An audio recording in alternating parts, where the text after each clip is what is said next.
Welcome to Baking with Jazz. Look at my Giant Jaffa Cakes. Keep watching to see how to make them.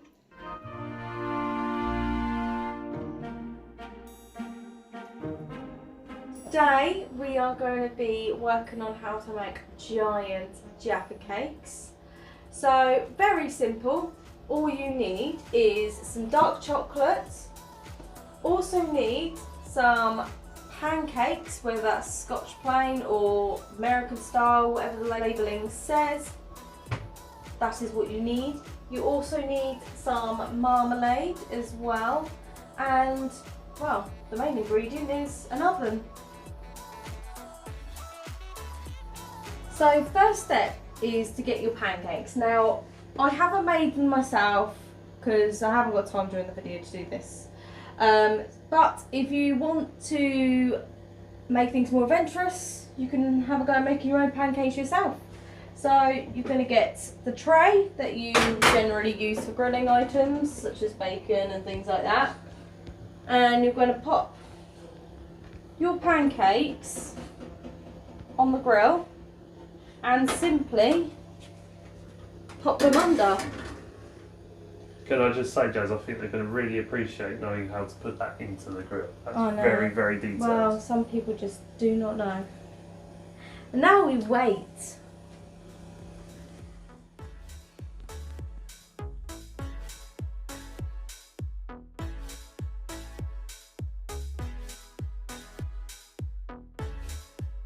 So I'm just turning the pancakes over so they can heat through on the other side as well.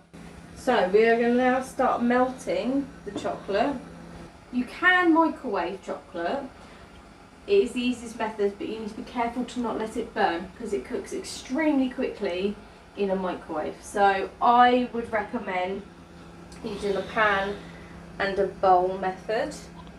Bain-marie, as some people may call it. Turn the heat right down low. That's it, Ben. Ben is behind the camera if you haven't noticed already.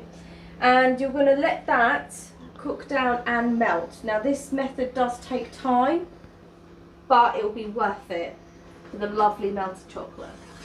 So taking these out, lovely, they are done.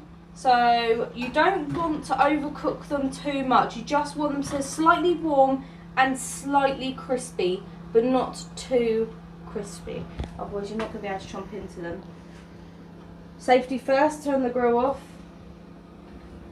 And close the door. And close the door if you have a door on it, I'm sure you would. I don't know. So yeah, it's starting to melt nicely. As you can see, it does take some time. So be patient, guys. It will melt, as you can clearly see. But if you want that chocolate to be perfectly melted, no burn, no lumps, then I should definitely recommend doing this method.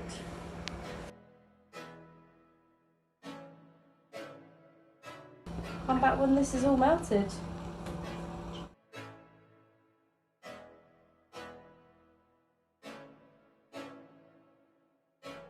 So make sure you turn off your oven once it's fully melted.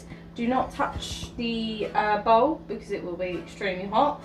Chocolate will stay hot for quite a while, so it's fine to sit there. Just give it a little stir every now and then so it doesn't bolt together. We're now going to turn our attention to the marmalade. Any brand is fine. So what we are going to do now is get a teaspoon size, pop it in the middle, like that. Just tease it a little bit, just to sort of try and spread it out slightly, but keeping that firmness there at the same time. And then dollop another one onto your next one. Again, give it a little bit of a move about. Not too much, you literally don't need to do too much. It's just so when you put the chocolate on, it doesn't all stick to one section, because I've noticed in Jaffa Cakes there intends to be a massive clump just in the middle, which is really nice, but I thought, well, you want to taste that throughout. That's the point of a Jaffa Cake. So I do it slightly different to how Jaffa Cakes are generally made, so I intend to spread mine out a little bit more. Just start now putting a bit more on to sort of get towards the edges. So you still got that nice chunk in the middle, but you're just getting the edges and you're spreading them out slightly. Just so when you bite into it, not only have you got the chocolate and the pancake, you've got the nice taste of the orange marmalade throughout as well. So now I'm just slightly squidging it down so it spreads out a little bit more. Now you don't want to put too much on. I know this doesn't look a lot, but if you put too much on, once the chocolate goes on, it will start slowly melting the marmalade and it will end up seeping over the sides. So the trick is just to add little and often, really. One little dollop in the middle there for me, only because I think I spread that one out a bit too much, and this one up here as well. So you need a little dollop in the middle, and then you've got the rest. See, that has come together quite nicely. So you've got a nice thick bit in the middle, then you've got bits around the edge there.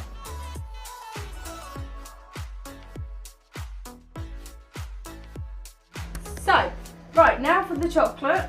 So yeah, that's nice and cool enough now to touch. So put that there.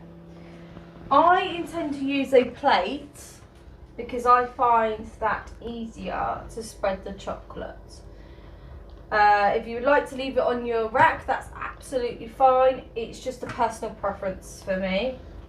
So placing it like that, and all you are going to do is start off with just about a tablespoon, maybe just half. You're just going to dollop in the middle. I prefer to do a swirling motion. Don't know why. I think it's just the way the chocolate melts and comes out. So then you're going to do, depending how much you want coated, you need to put a fair bit on each pancake. If it means you have to do more chocolate, you can do that. You will need quite a few bars of chocolate for this. And just try not to be too heavy-handed, otherwise you'll scrape all the marmalade down too much. You just want to lightly scrape the chocolate right to the edge evenly as you possibly can. And I will be adding more, but I know that there's quite a lot of chocolate here at the moment, so try and judge as you go how much chocolate you're being able to actually scrape without scraping too much of the marmalade. So you just scoop the end bit of the spoon, so you've just got a little bit here on the end, and then you're just going to slowly start trickling it around the edges. And you can touch the spoon to the pancake as well. I find that easier because as it's dripping off, you can see it's coming round. And then with the back of the spoon, you're just going to slowly spread it around.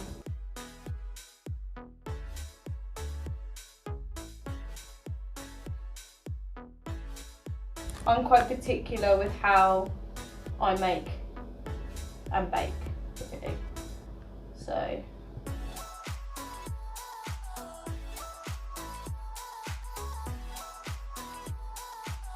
you can leave it like that, but I like to drip it right down to the edges, right there. Personal preference again, so entirely up to you. I use the back of the spoon for that, so I dip it in the back of the spoon like that, and then I start basically just pasting it on. I just tap it, and this is where the plate comes in handy, because I can twist the plate round and carry on tapping.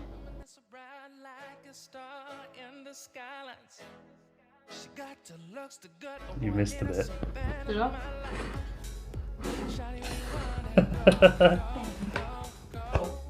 There you go. As simple as that. And then you just repeat that process how many times you want, depending how many pancakes you put.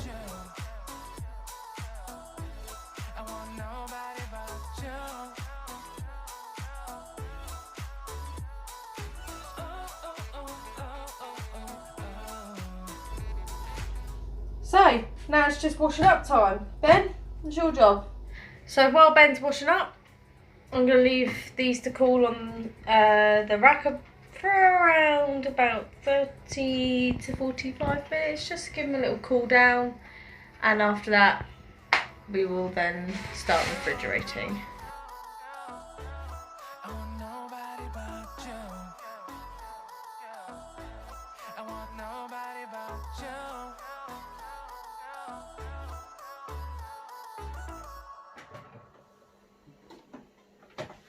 Oh wow. Yep, so they're looking good. See how it looks on the inside. Cuts nicely. Perfect. And there you have it.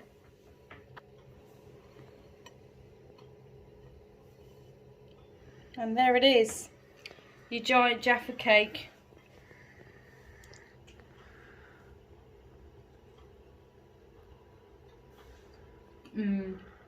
That is so good.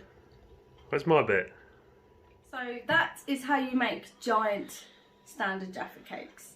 If you're not too keen on Jaffa cakes because of the marmalade situation, then you can always try lime jam, you can try strawberry jam, and if you like cherry, why not go crazy and try cherry jam? I mean, I don't think Jaffa Cake have actually done that yet, so you might be onto something there. The world's your oyster. Try it now. So thank you for watching the chocolate channel. Stay tuned for more baking with Jazz. And videos with me, Jazz. And Ben too, which is behind the camera at the moment. Hello. So yes, thank you again for tuning into the chocolate channel. If you've already tried this or you're about to try it, please take photographs or film and leave me some comments, some comments on how it went. And any advice, give us a message and I'm sure I can help you out.